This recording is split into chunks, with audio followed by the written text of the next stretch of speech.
welcome to Chatty AF, the anime feminist podcast. I'm Dee, the managing editor at AniFem. I also run the anime blog, The Josei Next Door, and you can find me on Twitter at Josei Next Door. And I am joined today by fellow AniFem staffers, Peter and Caitlin. Hi, I'm Caitlin. I'm a writer and editor for AniFem, as well as writing for various corners of the internet. Is that it?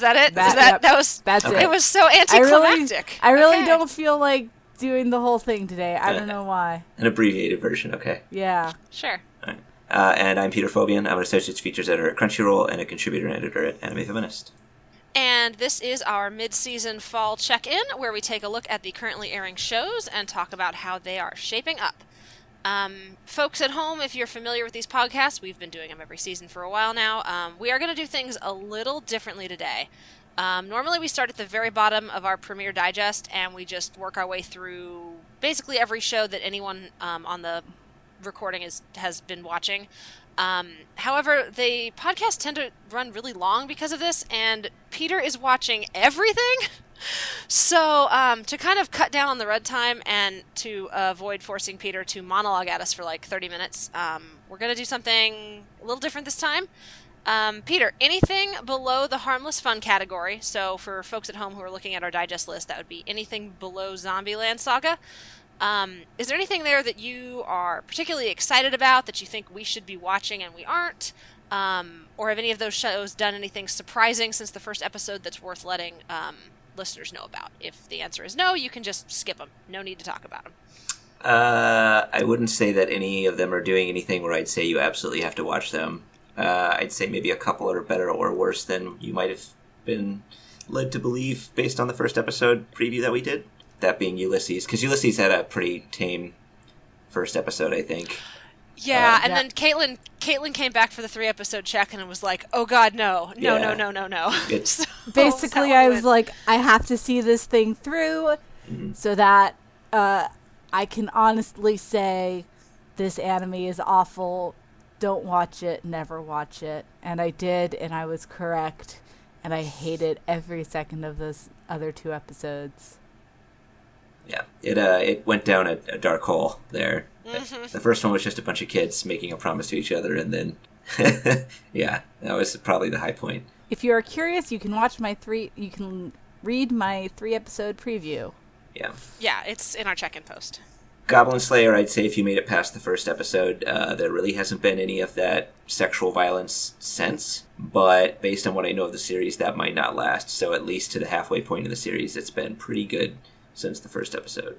Everything else is pretty much held steady? Beelzebub's been a mixed bag, I feel like I should mention. There was some, I think we said it had some fan service in the first episode, but it was kind of just pretty tame. A fluffy show. It was just like somebody was naked, yeah. Yeah, I guess that sort of continues on that theme. It had introduced a character who's like this big guy who's kind of intimidating that doesn't talk. He communicates with cards that he writes. Mm-hmm. And he's really into cute stuff, and they have kind of like a little Sanrio Boys subplot go on there. But then they also introduce a demon who she's so nervous around other people that she constantly has to go to the bathroom, which is literally... Oh, God. Yeah, I'd say it got more extreme on both ends by having good and bad material in it. Okay, yeah, I had a friend who thought I might, who got to the demon guy who likes cute things and was like, you might like this show. It's kind of got some elements that you enjoy, and I haven't had a chance to check it out. But, so, bit of a mixed bag. That's good to know. Yeah. Is that kind of the high points? Everything else pretty much sort of has been doing its thing? Yeah, pretty much everything else is... Oh, I should probably mention, Slime has had some fan service since. I know that the first episode, it was pretty... past like a single statement was pretty tame, right? Since he's met some elves who are all very bodacious. So there's been a lot of girls holding the slime and resting certain things on top of the slime while holding him. So... Peter, just say boobs. Yeah. I want to hear you use the word boobs. Yeah, there's if I've ever a heard lot you of boobs. say that. I think there's a scene where literally it's just him surrounded by elf boobs. Like, it's the slime and then the rest of the screen is cleavage. Yeah, I mean, that's the extent of it, but at the same time, it's just like, oh yeah, we're going in that direction too. So I feel like the unaware should be forewarned. There are lots of boobs. That's fair to know. Yeah. All right. Point. Okay, let's get into the Harmless Fun and Up categories where more of us are watching the shows there. Starting from the bottom, just because alphabetical order works that way. Yep. Zombieland Saga. We are all watching this one, yes? Yeah. Absolutely. Yep. Anime of the season. I'm having... You think it's the anime of the season? Definitely, if I were to joke about that, I would say yes. It's been consistently really fun. Yeah. And I've enjoyed it. It's one that I haven't really had to worry about. I've just been able to kind of sit down and just giggle at it every week. Mm-hmm. I don't think... Like, they even had a Hot Springs episode, and I don't really remember there being anything particularly fan servicey. Like, there's some nudity, but it's not really, like, sexualized, you know? They're just naked in a bath. And then it turns into a whole wacky comedy zombie routine, which is delightful. So I've been pretty pleased with it overall. Yeah. I think the third and fourth episodes were kind of a little boring. Yeah. Yeah. Well, especially compared to 1 and 2, which were just, like, so good. Yeah. But then 5 was, like, right back to the high points that 1 and 2 had hit. And 6 wasn't so much funny, but it was, like, a heavy exposition episode, which is... I don't know, it still had some good jokes and is maybe some, like, stuff to think about, actually. I don't know if you watched the latest episode. I have. I think Caitlin's one behind, so we won't get too I haven't deep watched into episode it. 5 yet. Or I haven't watched episode 6 yet. Yeah, and we try not to spoil things for our listeners anyway, so we won't dig too deep into it. But, yeah, no, I agree with you. I think they're starting to do some legwork in terms of kind of developing the cast and kind of the whole idea of, like, what an idol group is. Yeah. Yeah, I'm curious to see where it goes. And, again, it also is just consistently very fun. Miyano is Miyanoing as hard as he possibly can as their dirtbag manager. They just shove him in a booth and watch him go. Have you seen the picture of him cosplaying the manager? No, but I am unsurprised that he did. It's just him. It's just him.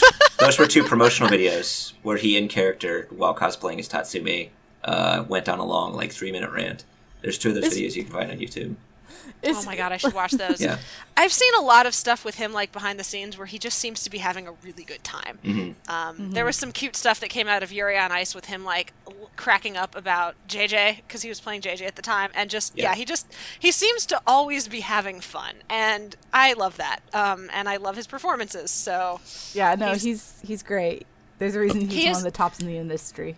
Yeah, and I think he's made a character who would have been completely insufferable otherwise, sort of an enjoyable asshole. Like, I still kind of want him to get some comeuppance, but he has been much more fun than I expected him to be early on. Because he is kind of a jerk to the girls.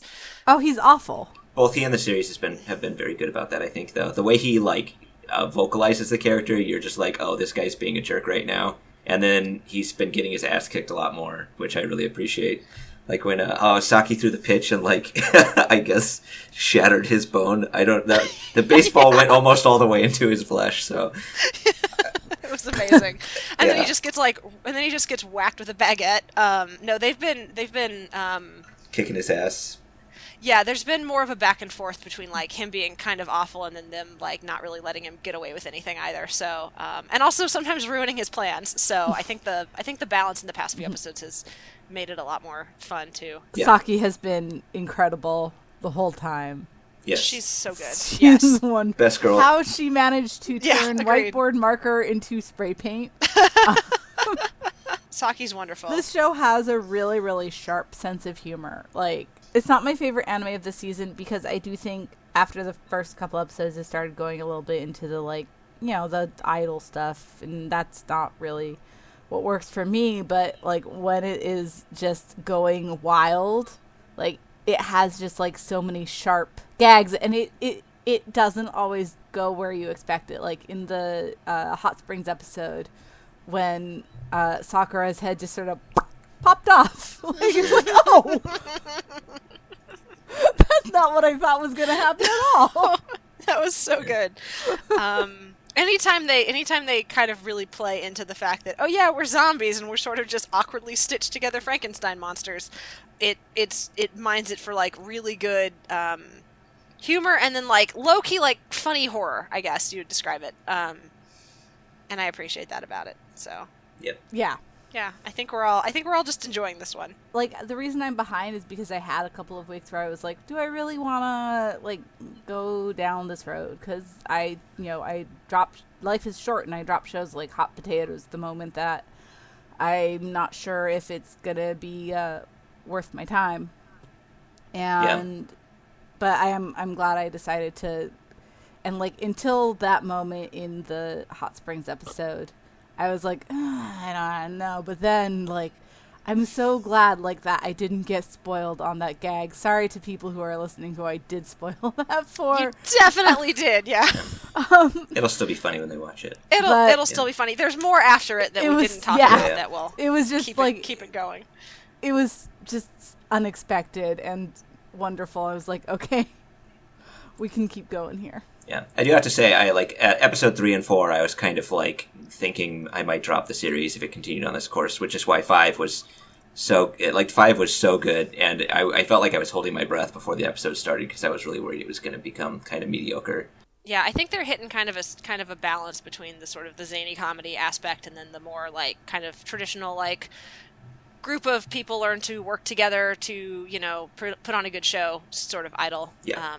Genre as well, and it's a good blend. I'm not usually into idol shows, and again, there's nothing wrong with them. It's just not typically my thing. But this one has caught me.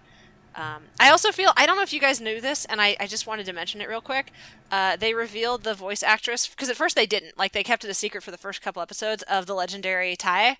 It's so the legendary Tai is Kotono Mitsuishi. So it's the legendary Sailor Moon, basically. That's why she's legendary.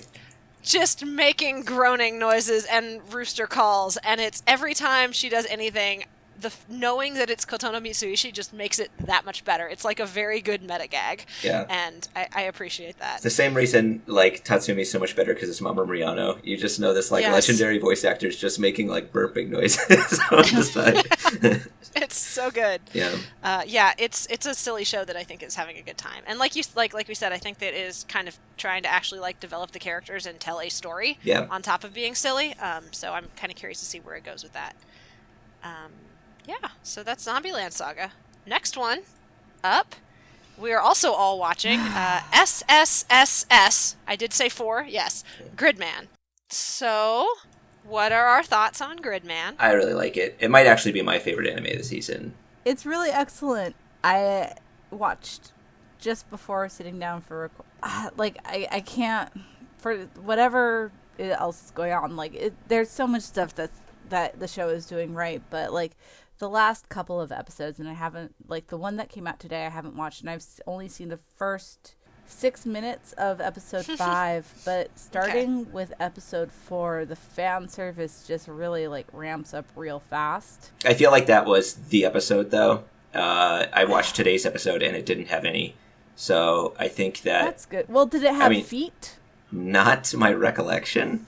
Okay. Well, Caitlin's pretty sure someone on staff has a foot fetish. Yeah, no, episode 4, it was like specifically like foot fetish fan service. I mean, you get all types in Trigger. I'm pretty sure that's how they arrange their cubicles. My fetish. I buy that. Yeah, I'm enjoying it too. The most recent episode, well, I shouldn't say most recent because this will go, we're recording this on a Saturday. There's a new episode that dropped a couple hours ago, so I haven't seen that one yet. But the I guess the obligatory swimsuit episode was it. The intense. fans it's real. The camera is so skeevy. It was so skeevy. Oh my god, really skeevy, like very voyeuristic in a way that was extremely off-putting for the rest of the show. Like, it didn't even really fit in with what was... There were a few times where, like, it was more specifically, like, from the perspective of, like, one of the guys was turned on because the girl he had a crush on was in a swimsuit or something like that. Yeah. But half the time, like, there was nobody else around. It was just the camera just leering at these teenage girls. And again, this was not a show that... It wasn't like this was a show that we started from episode 1 that was like, yeah, this is going to be a show with fan service, so you kind of... you roll your eyes at it and you go, well, that's not great, but it's there, so if I'm here, I'm here for it. It just came in kind of out of left field. It just like smacks you in the face with Akane's tits. It's like it just took you by the head and just shoved your face right into her cleavage. Whether you wanted to be there or not. Nope. Yeah. So there was that. There was also some kind of icky stuff in that episode about one of the guys being a little bit flabby and everybody giving him crap for it. And it wasn't like the worst thing in the world, but it was a little discomforting. Poor Utsumi. Yeah. Especially because he's got a crush on Akane, and I think she was one of the girls pinching him. Yeah, but he liked it when she did it. Yeah. Oh, did he? Okay. Yeah. Yeah, she was 'cause the touching him. girl Of was course he touching liked it. him. And there's always that space for, and I thought the early episodes did a pretty good job of, like, low-key being like, oh, these are teenagers who are attracted to each other. And so there'd be, like, the occasional camera angle that was more specifically from one of the characters' perspectives, like, noticing the other character as they, like, adjusted their seating position or something like that. But this episode took it into the realm of, like, I can't even say that you're doing this for, like, a thematic purpose about, like, exploring teenage hormones or something. Like, it was just fan service, and it was unpleasant. Otherwise, though, I do enjoy it. I think it's got really good atmosphere and cinematography. It's much more restrained than your typical Trigger shows. Yeah. I was looking forward to coming on here and going, it's Trigger without the bullshit, and then that episode dropped, and I was like, well, just kidding. It's still some of the bullshit. Less bullshit. I think the first episode was probably the most, like, interesting episode, just from, like, a cinematography and atmospheric perspective. It's one of those series where the first episode does something, like, really unusual and attention grabbing, and then the rest of the series is less unusual, but like, you're still there for it. It's not bad. It's just a little bit less innovative. But it's really, like, I really enjoy it. I really like Rika. I really like the Neon Genesis junior high school students. Yes, they're great. Yes. Boar, in particular, voiced by the amazing Aoi Yuki, is awesome. Very fun character, yeah. Yeah, just sitting there, like, calling everyone out for their stupid high school bullshit. I really like the villains too, to be honest. I really like Akane, and I don't know, you figure maybe Alexis is manipulating her, but at the same time it seems, I don't know, their back and forth is really fucking cute. You're wondering, are they, like, real friends? Because in the latest episode, she's out for a while, and you get a scene of Alexis just sitting home in the room, like, wondering if she's okay. Like, it seems like they're just best friends, and it's kind of ridiculous how easy it is to kind of, like, root for them too, even though they're killing people. Yeah, and it's the kind of dynamic where the villains are sort of as interesting and fun as the protagonists, if not more so. And I feel like we used to see that in anime a lot, and we don't see it as much anymore. Yeah. So it's a really enjoyable sort of breath of fresh air, because we've been Caitlin and I've been watching Escaflowne together, like, rewatching it, and it's the same thing there. Like, the antagonists are really fun, and this kind of has that same feel to it, and it just makes the whole show more energetic and exciting, I think. I like to joke that Alexis is occasional Chatty AF guest. Alexis, my friend. Just, your friend and mine, Alexis. She's actually, surprised, she's actually, an evil robot. Bet you didn't know that, Dee, when you were talking to her about Oron. I did not. I am shocked. Shocked and appalled. Do we have any other great reveals about Gridman to bring up, or should we jump to the next show? Which we are also all watching. The bottom of this Harmless Fun category is popular. Yeah. They're fun. And harmless. Well, maybe not this next. No, actually. Well, I don't think Gridman was, and probably not Run with the Wind either. Well, as of the first episode, that was the category we were in. Yeah, I mean, I would bump Gridman down to yellow flags because of some of the skeevy camera nonsense, but otherwise, I think Zombieland Saga still fits in here pretty comfortably. I'm not sure about Run with the Wind either. Run with the Wind, I think, is borderline. It's borderline. It's, which is the next show, by the way, Run with the Wind. How are folks enjoying this one? I like it a lot, with just the one female character who is not a character. Oh, yeah. God. Bums me out. Every time she's there, I just, like, brace for impact, because it's just going to show all the guys, like, just leering, like, cycle through all 10 of them. Like, like, oh man, a girl, a high school girl. I don't all care these college about, guys. There's a few of them who are much. unfazed, but yeah, some of them are, like, way into her. Yeah. And the freshman, it doesn't really bother me, because I'm guessing she's, like, a junior or a senior, so there's probably only, like, a 2 to 3 year distance between them. But there's one of the older guy who was specifically looking for a job and, like, is particularly interested in her, and I was like, oh, that's not good. Yeah, I feel like fetishization of high school girls is really common in anime. like going back to Gridman for a second, the episode with the YouTubers. They were all like, "Oh, we're college students. We're going on a group date with high school girls," and like they're, the Gridman characters are first years. Like, I feel like that's such a common thing, like the fetishization of like high school girls. It is, and it's icky. It is icky. I have read articles that like people, like about women who got groped when they were in high school every day on the train, and then the moment they graduated and they stopped wearing their uniform, it never happened again. Yeah, so folks at home, if you're like, why do you guys care about stuff like this? That's why. Yeah. Because it actually does sort of bleed out and is, part of the wider issues. So art imitates life, imitates art. Yeah, back and forth. To Run With the Wind's credit, I don't think the camera is skeevy towards her. She just doesn't have a personality, and I keep thinking they're going to develop her as an actual character, and no, she's just the girl. She has no personality other than, like, she is not shown to have any personality, any interest, other than just, like, being there to cheer on the guys and motivate the guys. Like, even, like, in Haikyuu, Shimizu, the manager in that show, like, she didn't have a whole lot of personality. Like, the guys all, like, drooled over her. But at least she was, like, there to do a job. Yeah. Like, the Hana in Run With the Wind, like, she does nothing. She just stands there and smiles and is cute and tells the guys how great they are. I'm hoping for a plot twist where I feel like it's impossible for the 10 guy, like, none of the guys to drop out. I feel like one of them has to drop out.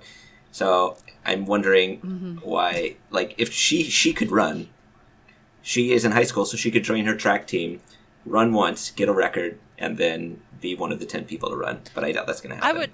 I would love, that would be, and that's the thing, like, every time she shows up, I'm like, okay, is this the episode where we find out what her deal is, and why she's doing this, and what her relationship with Haiji is? And it's like, nothing. No, I guess we're not gonna do that, and so I don't know if we're ever gonna find, we're at the midway point now, so who knows? No, it's a 2-core, so we're a quarter way. Yeah. It is! Yeah. Oh, that's nice. That's exciting, that we have a lot more. Okay, then they might actually get to her. We might actually find out something about this girl then. This mysterious That's girl. fun. Yeah, there's just one scene where they say, like, oh, what is it? One of them say, "Can't you, like, run along with us," or something like that. She's like, "Oh, I couldn't do that." Like, and I'm like, "You're in better shape than half of them. One guy's a chain smoker, the other guy's never worked out a day in his life." Yeah, one of them, he runs. Prince runs in jeans. He runs in jeans. I just love his shirt so much. Yeah. Yeah. Like, I love the one that just says "why." I've been watching this show with Jared. Jared and I have made a couple of ill-fated attempts to get into running together, and they, like, every time it shows Akane just, like, face down on the grass, like, unable to move. He just, like, both of us are just like, yes, that's me. Yeah, I feel like we spent a lot of time rightfully, I think, criticizing the way the show is utilizing its one female character. But otherwise, I really, really enjoy it. Episodes 2 and 3 I was a little bit shaky on, but then I think 4 is when Prince kind of talks about how, like, they start to really dig into, like, the aspect of, like, this is a community and we're kind of trying to support each other and push each other and do something different here. And I think that as it's sort of given us more insight into the guys and, like, why they are continuing to do this with Haiji, I think it's gotten a lot more compelling each week. And also it looks beautiful because it's production IG, and it's like, I don't know if it's actually the animation team behind Haikyuu, but it looks like them. It's the character designer. Okay, it is the character designer then. And then, I mean, production IG typically does good animation, except for whatever the hell happened to Welcome to the Ballroom. But it looks really good. The character, the character animation is very, like, expressive, and you get a feel for everybody even when they're not necessarily talking. I think it's handled and I mean, we're probably not the best people to have this conversation, but I think it's handled its one black character really well too. Like, you don't see a lot of black characters in anime, and I like him quite a bit. Yeah. I like him, how he speaks Japanese well, and this is something that I personally have found relatable as someone who lived in. First of all, I like that he actually comes from a country, not just Africa. I was trying to remember his name. Musa. Yeah, he's from Tanzania, right? Yeah, he's from Tanzania. things like he made one of the T-shirts and he forgot a character in it, so it says Hakone Eki instead of Hakone Ekiden. Or like he doesn't really know Prince very well just because Prince uses a much like more advanced vocabulary. So he was like, I usually just kind of zone out when you're talking because your vocabulary is pretty intense. Yeah, there's some. I think they did a good job of like he doesn't feel like a stereotype of a foreign character, but so it's a lot more authentic. It's that sense of like, no, I can speak the everyday language, but if you're gonna start like talking politics at me, it's not gonna work. So yeah. Peter, I know that you were sort of not so sure about Haiji. Oh yeah, I'm gonna bring up this at some point, but okay. I like most of the characters. I'm a little disappointed because like I thought the character Yuki, the guy with the undercut and the earring, who's like, I don't know why you are starting to act like you're actually gonna do this. He came across through his look and his relationship with Nico-chan senpai. He really came across like he was gay early in the series. Like a lot of the queer folks I follow on Twitter who are also watching Run with the Wind said the same thing. They were like, "This guy's gay. He has to be gay." And then and then he turned like they started showing me like aggressively heterosexual, like showing him at clubs, trying to chat up girls, drooling over Hana, and it's like, oh, come on, guys. But yeah, not the hot one. It's got a really good ensemble cast. Who was the other one that I was thinking of that I really like? I don't know. I like all of them. I like Shindo. He seems like a really sweet guy. Yeah, no, I agree. I think the whole cast is pretty much good to enjoyable to watch, and they all have kind of different dynamics, and I think the show does a good job of giving you that sense. Again, we're only 6 episodes in, and I feel like I have a pretty good feel for all of the characters. And there's 10 of them, so... Yeah, I remember what I was going to say. Like, when you were talking about the art and animation, one thing that I really liked is that, like, they all have... Like, there's a unified art style to it, but they all have very distinctive faces. Mm-hmm. Like, their features are different from each other, which is always, nice to see in anime, because sometimes things can get kind of same-facey. Or, like, you go, like, the Yowamushi pedal route, which is totally wild, and the characters all look like they should be in different series, which is nothing wrong with that. But I really like, and you could kind of see this in Haikyuu, too, but since that was based on someone else's art, less so. But, like, the characters in Run with the Wind, like, have very, like, distinctive faces and builds, and, like, that's always really cool to see. In a series that can get a little bit, like I said, kind of same-facey. Series medium. I keep saying the wrong word. It's okay. You'll get through it. Okay, Peter, you wanted to talk about Haiji? Yeah, I feel like I have a very unhealthy relationship with this anime because every time someone objects to Haiji, I immediately start rooting for them because fundamentally I do think his plan is unreasonable, which I guess is fine. But also, basically, the way he's gotten everybody into it is just straight up kind of extorting them. Like, he threatened to kick one person out of the house. In the last episode, he demanded somebody, like, basically everybody quit their jobs to do this thing that he wants to do. And I know one guy is specifically trying to find a career. And if he puts his life on hold for 6 months and then, like, he's trying to apply for jobs and they see a 6 months gap between college and him starting a job, they're going to think he's just a bad candidate and probably not even interview him. So, I mean, that's the Japanese post-college job recruiting season works differently from it does in the U.S. Like, it's much more formalized process. But he's supposed to be opting out of that during the training phase. I don't know. I feel like Haiji is just an asshole, and the way the series is sort of framing him as not an asshole is disingenuous. I mean, I don't necessarily agree that it's framing him as not an asshole. I have not made up my mind on Haiji. I think he is complicated, which is good, right? Like, it's good to have a character who is complicated and, like, you're not really sure sort of, like a quarter of the way through, like, you can't totally, like, you can see the merits of him, but you can also see the problems with what he's doing. Like, I think he's an interesting character. Well, I mean, even if we know his motivations, that doesn't excuse any of his actions. I mean, like Anakin Skywalker, if you know his backstory, he's still Darth Vader, still killed those kids. I mean, like, cool motives, still murder. Yeah. Like, we can, like, but, I mean, I'm saying that, like, I don't I don't know whether or not I would consider him a good guy or not, like, and so, I don't really mind sort of having unclear feelings on this one character. I don't know, especially with Prince, he basically said, either run or you're homeless, and I know you can't afford to get a new place, so you'll be homeless, and I don't care. That was basically that's how he got Prince to run. That's why Prince is running. Because if he doesn't run, he'll be homeless. Yeah, like, listen, like, he does some shady shit. that's villain shit.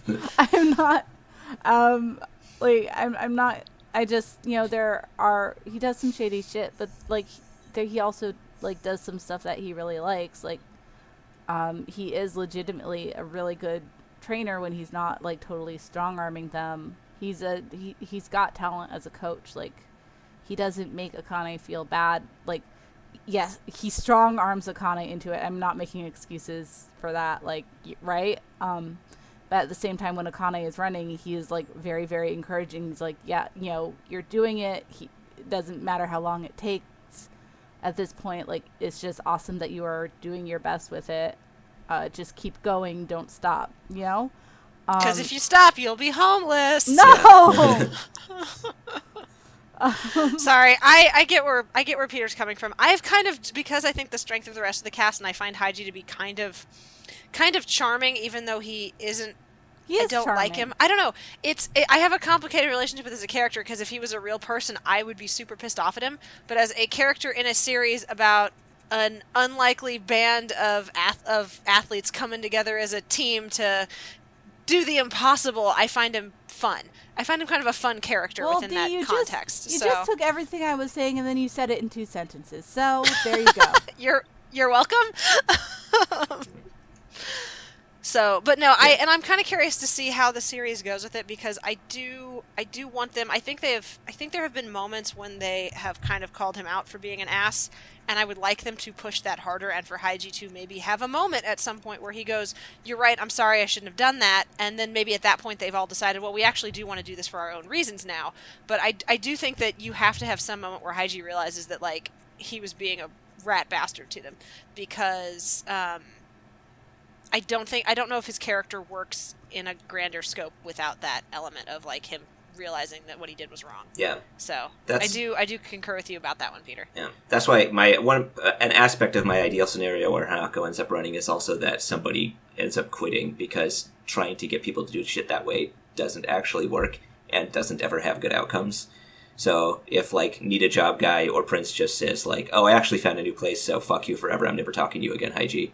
And then they need a new person, and Hanako's just like, hey, actually I could run the whole time. Did you know I'm on track team? You just need to be on a track team, and I have a record. So I feel like everything magically coming together would not be good for the show. And I guess if it's too core, it couldn't possibly magically come together.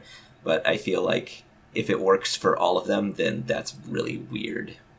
But I mean, I could nitpick more, but yeah. Yeah, but I think overall, I mean, it sounds like we're all, like, in it. We're invested, so we'll be sticking around to kind of see where it goes from here. Still watching it for some reason, so Yeah, I'm curious to see where it takes the story. And I think it's based on a novel, so those are always fun too. We don't get those all that often, so we know there's a full complete story somewhere, which is great. Okay, next one on the list. We talked about that one for quite a bit. Yeah. Peter, real quick, you've been watching Miss Vampire Who Lives in My Neighborhood. I know Rye really has been enjoying that one. Is it still cute vampire gay shenanigans? Yeah, it's pretty harmless. They've expanded the cast. A lot of the cast are also pretty heavily coded from my admittedly not expert perspective. And yeah, it hasn't really betrayed us in any way to my knowledge. Still a fun little show. Yep, that's good. I guess we don't really need to talk about it then. If you enjoyed that was kind of what Bryce said in the 3-episode check-in too. They were like, if you enjoyed the first episode, you'll keep liking it. If you didn't, there's nothing new here. So, yep. Same at 6. Okay, simple enough. The next one you're watching, Peter, that Caitlin and I have not. I watched the first episode of this. Hinomaru Sumo. How's that one doing? I thought the first episode was fine. Like, there wasn't anything that I've needed to warn people about, but I mean, it looked like a pretty standard boys shonen sports series. So, I mean, more of the same. There is a kind of thing going on. Potentially, I'm pretty sure it kind of is turning around. They introduced the student council president, who is a girl who has it out for the main character because it turns out her older brother was that karate guy who he destroys in the first episode. Oh, okay. So she thought her brother was a really cool delinquent, even though she's the head of the student council, and she doesn't like that he got embarrassed by the main character. So she kind of has a vendetta against him, and I don't know if it's sort of kind of portrayed in the best way, but it's kind of turning around. She's obviously going to become like their girl who is their what's that called? What's the role that girls always take in sports series? The manager? The team manager. I mean, she's student council president, but she's kind of like organizing, and that same kind of archetypical role, I think, is where she's going to end up. Okay, so the series isn't treating her poorly, I take it. It's just pretty kind of standard. Yeah, she just sort of came arc. off like I don't know, she's like the main female character in the story and just came off like a brat who wanted to ruin this guy because he made Oni-chan look not cool. So I was just like, oh, that's not very good rep. It is turning around, but could be better. Past that, Okay. hella shonen sports series. Yeah, that was definitely the sense I got from it too. So, all right, good to know. Anima Yell, you talked about this one at the 3-episode check-in, and it sounded. This is one that I've kind of had like low key on my watch list and just have not gotten around to it because it's been a wild season for me. How's that one doing? I know. As of the 3-episode, you were pleasantly surprised by it. I don't know. I feel like this would normally be a show that I'd probably drop just because it's kind of along the lines with Miss Vampire. Just, I guess, a good season for those types of shows. It kind of just every once in a while hits you with a really, really good joke, one that you wouldn't expect, kind of given the structure. Like, I think it's much funnier than Miss Vampire. Past that, I mean, it's pretty girls form a club and do a thing. It is worth. I guess we mentioned in the 3-episode, everybody was talking about the sort of romance subplot. I guess a girl comes to them because they're the cheerleading squad, and she wanted them to cheer her up. Maybe misunderstanding precisely what cheerleaders do. Okay. Because she wanted help confessing her love to her academic tutor. Yeah, they didn't really get into whether or not it's a problematic age gap, but she does at one point admit that it is a woman, not a man, and the girls kind of just, they were talking about what boys like, and they just go, oh, well, what do girls like then? And since they didn't make a big deal out of it, the girl was really relieved, I guess. So Aww. I think it kind of, a lot of people were saying that it was a very positive showing of a good experience kind of coming out and not being judged or acting like it's weird. Just sort of, they took it in stride and didn't make a big deal out of it and were supportive. That's cool. So I heard a lot of positive response for that. I also think it does a really good job with, I guess Arima had a really bad experience, and now it's showing that she has some anxiety about her social interactions.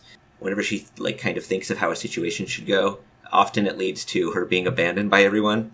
And it's kind of, I don't know, it's played a little bit humorously, but it kind of shows you how like your thought processes can like kind of go to a horrible place pretty frequently. And I think she's sort of gaining confidence in their friendship, so she's not going to do that anymore.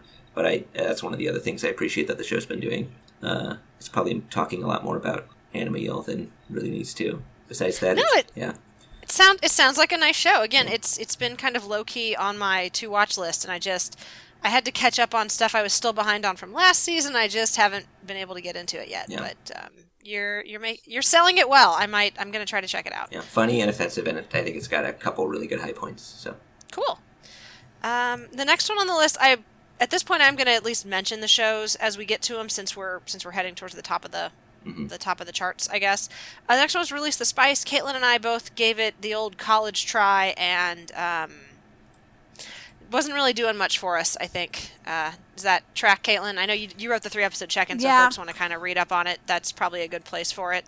I didn't even make it to 3. I made it to 2. So, It's just a cute girls kicking butt series, like. Yeah. With I think some kind of sort of troubling undertones with the way the villains are presented. Yeah. Which again, I'll direct folks to the 3-episode check-in post because I think anything we talk about here will just end up rehashing that since we haven't seen anything past that point. Yeah. Next show on the list is The Girl in Twilight. I am the only one watching. Well, Veri's watching it, but they're not on the call. I thought this was from last season. No, that was Phantom in the Twilight. Oh. Phantom. Right. I should come up with some kind of helpful mnemonic device, but Phantom in the Twilight was the Wait, one isn't with that a Zelda game? Yeah. No. Anyway, The Girl in Twilight, not to be confused with the many other series that have the word Twilight in them, is there are a lot of things I really like about it. Like, it's kind of clumsy. Like, the animation is kind of clumsy. The stories are a little bit smack you in the face with the point, I guess. But they're very enjoyable. Like, the central thread throughout, like, pretty much every story is about, like, these teen girls who maybe don't quite fit the image that's sort of projected onto them. Like, and it's, like, set up into 2-episode arcs for each girl to kind of explore their character, and then they get to level up at the end and, like, access their superpowers, which is fun. But one of the arcs is about they go to, like, this alternate universe, and everyone has to get married at, like, 16, and the girl has kind of this big revelation about, like, I've just kind of been letting other people sort of direct my life, and I'm not going to do that anymore, and then the next arc is kind of a similar thing where this girl who everyone just assumes really likes cute things because she's kind of a cute sort of soft voiced person is actually, like, really into superheroes and, like, violent westerns and things like that. So she has a little arc about, like, you know, being accepted for who she is and stuff like that. So I want to be like, yeah, it's a really nice, you know, fairly straightforward story about, like, female agency and friendships and girl power. That's maybe not super nuanced, but, like, you know, a good feel-good show for folks that you could, like, you know, show to your 12-year-old cousins or whatever. Except for some damn reason, every 2 episodes or so, they have to throw in some bullshit cheesecake fan service shots, like skeevy ass close-ups on boobs out of absolutely nowhere in a show that has nothing to do with it. It's almost like someone at the studio made them add them. It's really jarring, and it's super frustrating because it's so close to being a show that I could just be like, yeah, I mean, it's not, you know, super, again, it's not, like, groundbreaking, but it's really nice, and I'm having a good time with it. And then the frickin' fan service that comes out of nowhere to just, as Caitlin said earlier, slap you in the face with a pair of boobs. Yeah. So, I'm still enjoying it. Less so, the first episode, 2 through 4, I think were like, 2 and 3 were completely void of fan service and were great. And then 4 and 5 started bringing in the nonsense again. So, that hasn't been so fun. But I'm still watching it. I'm still in it as far as, like, the actual narrative beats go, and the different alternate universes they go to are fun. I'm curious to see where the series takes itself, and I'm going to keep watching. I'm just, again, frustrated at how close it is to being a totally on board recommendation, and is not. So, womp womp. The next show is Boarding School Juliet. I watched the first 3 of that. It was a honestly pretty cute little rom-com that kept falling all over anime bullshit. I kind of thought I might come back to it, but there's just better stuff this season, so I'm going to watch that instead. Ouch. I mean, it wasn't like I hard dropped it. It was more like I just didn't ever get around to watching the next episode. But I don't see me coming back to it, which is too bad because I think it was really close to being, like, genuinely quite good. But I'll, again, direct you to the 3-episode check-in for more detailed conversation on that one. Next up, Radiant. I got through the first 3 of this. I have not come back to it because Alma left the cast, and I decided I didn't care anymore because she was so cool. But Peter, you're still keeping up with Radiant. How's it going? I'm very confused because it's like almost like a 180 from the manga. Everything has been entirely different since he defeats the first nemesis. I think it's really kind of been leveled out. Like, a lot of the really goofy or emotional scenes have been made much more bland by the anime, which is disappointing. But the manga also didn't give any backstory on Alma, so we basically got half an episode on what's her deal that is not available in the manga at this point. She just kind of that's nice. disappears, and you don't know anything about her or what she was doing or how she met Seth or anything like that. I don't know when they were going to get to that in the manga. Not much is translated yet. Then, like, everything since has been changed. I do think they've been doing some other stuff that's interesting and added some good goofs to maybe compensate for it. I'm just kind of, like, reeling from how different it is, to be honest. I don't know if there's too much I can really say about it. I like Melie a lot. I don't know if she's how problematic the archetype where there's a girl who switches personalities is, but so she has like a couple of different personas. Is it played up like her like curse sort of is when she gets super emotional, she turns into Crazy Melie, which is like a homicidal maniac. She can only use defensive magic, but when she's in her crazy mode, she's really good at offensive magic. So she's got a yandere buried inside of her. Or I guess she is just a yandere. It's hard to... You don't know who the real one is, I guess. Yeah, that sounds like it might... Definitely worth mentioning. Probably not good. The most tasteful decision. Yeah. And now he's learning how to do magic. So we really haven't gotten to see too many of the series' strengths. I think it's still funny. Do you know if it's scheduled for 1 core or 2? Because at this point, they're at the halfway point, and it sounds like they're still kind of in prologue mode. I don't know if they've announced the episode count, but I mean, I wouldn't be surprised if it just became a long-running shonen series, since that is what I believe the manga is. So it could just become another Black Clover or Boruto, or yeah. I don't know how well it's doing popularity-wise, but good. It's a shonen series, so good. It's doing well. Yeah. So would you, as someone who dropped it at episode 3 because I was annoyed that Alma left, would you encourage me to go back to it, or do you think it's kind of whatever? I'm not sure I could say. It's really weird. Like, Doc, I don't know if you were introduced to him. I don't think so, no. Oh, he has a pig airship. Yeah, I saw him in the credits, but I didn't meet the character proper. Yeah, he's like trying to win the affections of a woman who runs a cafe who her father is a puppet on her hand. I'm not sure if she's crazy or if her father was turned into a puppet or if I don't know. I don't want to know why her dad is a puppet on her hand. But this sounds weird enough to be interesting to me. I do have a soft spot for just like gleefully weird shit. Yeah. So maybe I'll come back to it and see how I feel about it when Alma's not around anymore. Yeah, Melie is pretty fun too. She's got like cardboard cutouts in her room who are her friends who she has tea parties with and stuff. I don't know. It's really, really weird. Like it's that you can tell I'm having a hard time like kind of putting it into words. Yeah, describing what's good about the series just because it's kind of a bunch of weird stuff. It's definitely probably the weirdest shonen out there. Well, and if it's truthfully, it's KGC. She is the. Sorry, I think I said his name wrong. Kishi Seiji. There we go. Kind of sounds like a sneeze. He's the director on this one, and he actually does, I think, weird very well. Mm-hmm. So that's probably a good fit for him. So that does sort of encourage me to maybe give it another try. I'd say give it a shot at least. I might have to check it out. See if you like for sure. Melie. I think her introductory episode was actually pretty funny. The way they did some like Scooby-Doo type sneaking around and stuff. So. I guess I could say it is really funny. I'm just trying to quantify it in the terms of like a normal show. Maybe I shouldn't be doing that. Give it a shot. Yeah. Okay. Yeah, I'll check it out. Let's move on to the next one because despite our attempts to trim down our time, we are almost up at the hour, and we still haven't talked about Double Decker, which all three of us are watching, and oh boy. Yeah.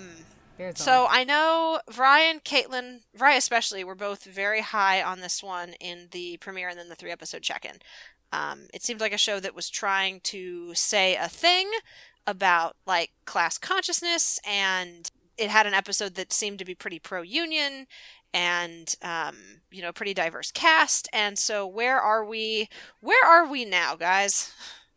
Well, it was doing very, very well up until the last episode, which was bad in a multitude of ways.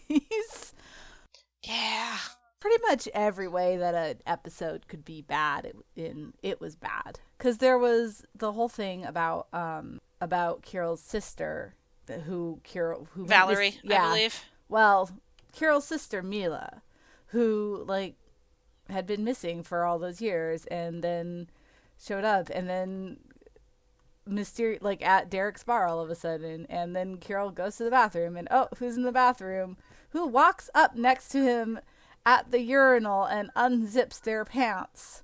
Mila, who's like, yeah, my name is actually Valerie, which is apparently in Russian a man's name. Just, it dropped the ball in so many ways. It was just a rich tapestry of how not to handle this sort of situation. Yeah. Well, and then the way the other, like, Kirill was super chill about it, which was great. And then all of his coworkers were kind of terrible. And they were terrible in different ways. They were all terrible. Yeah, they were. Yeah, like one of them was mad because, I guess Valerie is the name I'll use, was like keeping it a secret, and they were like, well, they should tell Derek. I'm going to use they because I'm not clear on if the character is intended to be a trans woman or a cross-dresser. It's not handled well, so I could see it being super uncomfortable and bothersome for lots of people. It's kind of the Noriko paradigm. What pronoun what is the least crappy way to use the pronouns? Yeah, but Shigeyuki has at least, I mean, it's not an excuse, but was written in the early 90s. Yes. We are past that. We should be past that shit. Anyway, so it handled that very terribly. And then it did a very, what's the word? Reductive, I guess? Explanation for why Doug has developed class consciousness, and it involves fridging a young girl character for man pain. And that one instance made him my hope with that is that it was Travis saying that, and Travis like sort of making a guess, and Travis is an idiot. Travis is an idiot. So, and that's the thing, the show has done some stuff in the past where it set you up to think it was going to go down a particular road. Like it looked like they had killed off the one black character like before the show even started, and then he was fine. It was just Kirill was an idiot and misunderstood.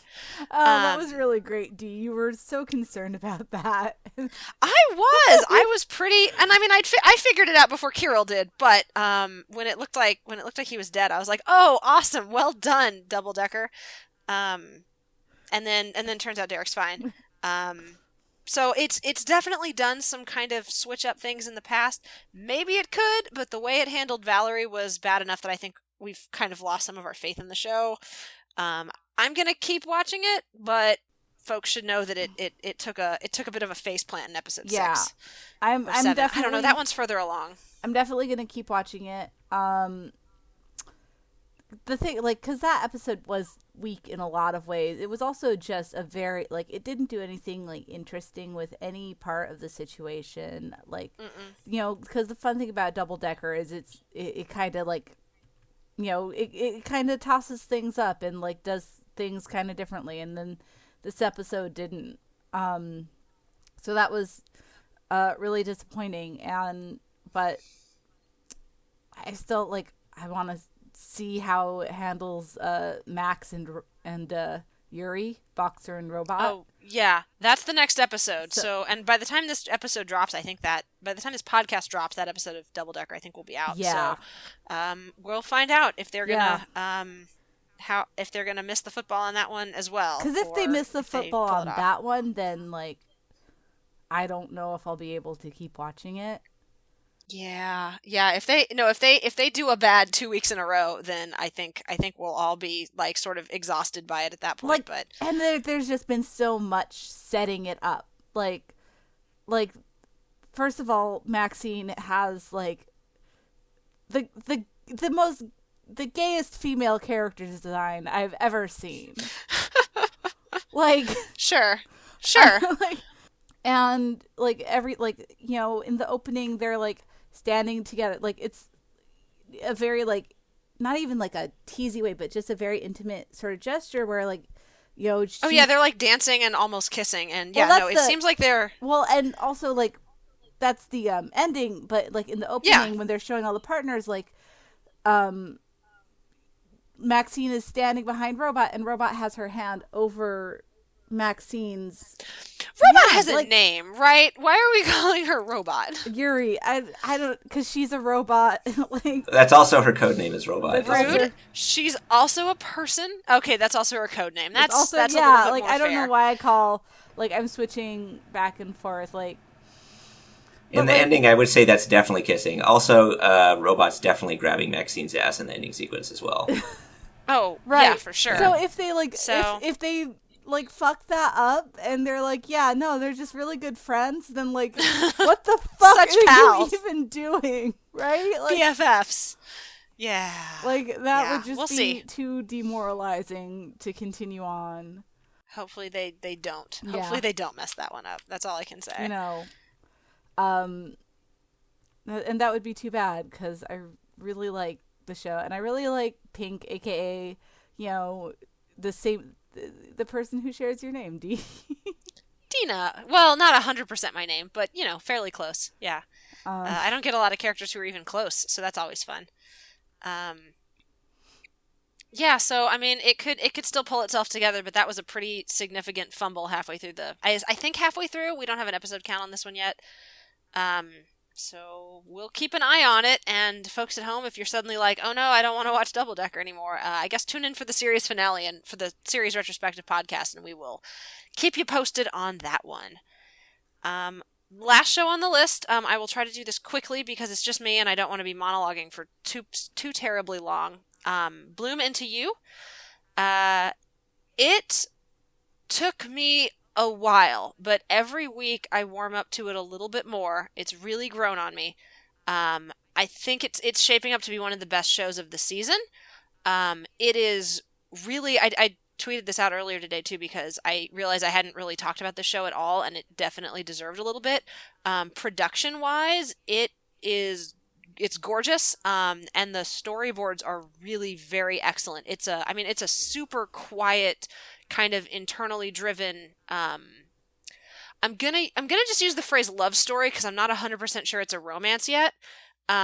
Between these two girls, Yu and Toko, and I had for some reason thought it was going to be like big on melodramatics. I think I'd had people describe it as like a melodrama to me in the past, and it's not. It's a very like understated series. But the storyboards do a really good job of conveying a lot of the characters' like internal situation through the visual language, keeping things kind of like fresh and moving, even when, you know, it's really just like two people in a room talking to each other. It looks really good. The characters are really well fleshed out and very unique to kind of the genre of teen school romance stories, Yuri or otherwise. Toko has a lot of kind of insecurity issues with the person she really is and like who she's kind of presenting to the world. Yu currently reads, and this is like the one point, and I'm not even really calling it a criticism, it's just something folks should be aware of. Yu reads very strongly as asexual aromantic, so ace-aro. I don't think that's the direction the series is taking her. I think she's intended to be sort of a late bloomer, or maybe even like sort of like repressed kind of character, and I think they are eventually going to ease her into like a more like traditional like allosexual romance with Toko. I could be wrong, but that's the sense I get from the series. So I do know there are some ace-aro folks out there who have felt sort of some trepidation for the series because they feel like it's setting them up for a story that they're not going to get, and that's totally fair.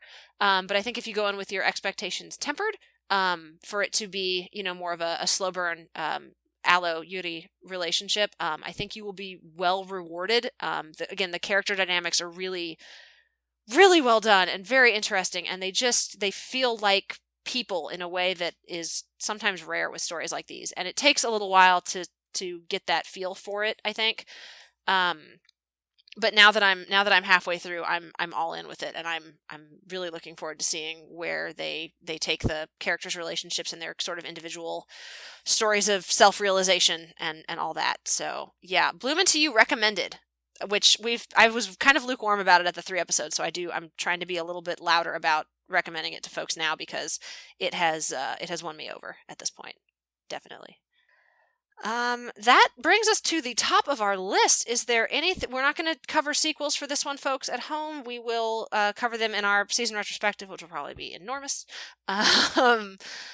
Was there anything else y'all wanted to say before I play us out?